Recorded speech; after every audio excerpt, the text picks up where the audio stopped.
In this guide, why OpenID Connect needed a server-side logout mechanism beyond browser redirects and iframes, how the provider sends signed logout tokens to each relying party, what claims appear in the logout token and what validation is mandatory, which replay and SSRF risks matter most, and why backchannel logout became the preferred high-assurance pattern. Identity Expert, powering you to be an expert in identity. Backchannel logout is OpenID Connect's reliable answer to federated session termination. Instead of hoping the browser loads one iframe per relying party and sends the right third-party cookies, the OpenID provider calls each relying party directly. It sends an HTTP post containing a signed logout token. The relying party validates the token, identifies the matching local session, and destroys it. No browser dependency. No hidden iframe guesswork. That is why backchannel logout became the serious production mechanism.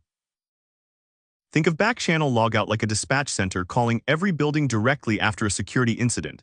The message is signed, addressed to a specific destination, and acknowledged by the receiver. That is very different from shouting into a hallway and hoping everyone hears it. Frontchannel logout broadcasts through the browser. Backchannel logout delivers a direct, authenticated command to each relying party. The underlying problem is session asymmetry. A successful OpenID Connect login creates one session at the provider and separate local sessions at every relying party. RP-initiated logout clears the provider session but does not automatically clear peer applications. Frontchannel logout tries to propagate the event through the browser, but privacy protections make that unreliable. High-assurance deployments needed something authoritative, observable, and independent of cross-site browser state. Backchannel logout exists to close that gap. The flow has 5 steps. Step 1, a logout event occurs at the provider. Step 2, the provider identifies each relying party associated with that session. Step 3, the provider sends an HTTP post to each registered backchannel logout URI.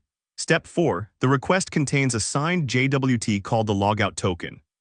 That token includes issuer, audience, issue time, a unique token identifier, and events claim that marks it as a backchannel logout event, and usually a subject or session identifier.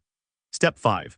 The relying party verifies signature, issuer, audience, freshness, events, and replay state, then terminates the matching local session and returns a success or failure response. On the wire, the request is an HTTP post with a logout token form parameter. The JWT payload typically contains is, sub, odd, iet, jti, sid, and an events object carrying the URI for backchannel logout.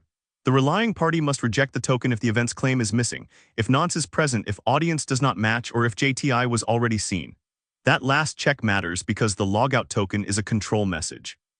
Without replay protection, one captured token could terminate sessions repeatedly. 3 security issues matter most. First, replay. If the relying party does not store JTI values, an attacker can resubmit a captured logout token. Second, SSRF. If the provider allows malicious backchannel logout URI registrations, its outbound posts can be abused against internal services. Third, session correlation mistakes. If the relying party does not persist SID or stable subject mapping, it may fail to terminate the right session or may terminate too many. Backchannel is reliable only when validation and session bookkeeping are disciplined. Backchannel logout is now the preferred logout propagation mechanism for serious OpenID Connect deployments. FAPI security guidance leans on it, enterprise providers support it broadly, and browser privacy trends keep pushing architecture away from iframe-dependent designs. The remaining challenge is operational maturity, good telemetry, strong registration controls, and clean session stores.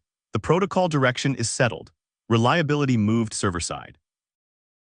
The main references for this guide are OpenID Connect Backchannel Logout 1.0, OpenID Connect RP-initiated Logout 1.0, OpenID Connect Core 1.0, and related OAuth security best current practice guidance on server-to-server trust.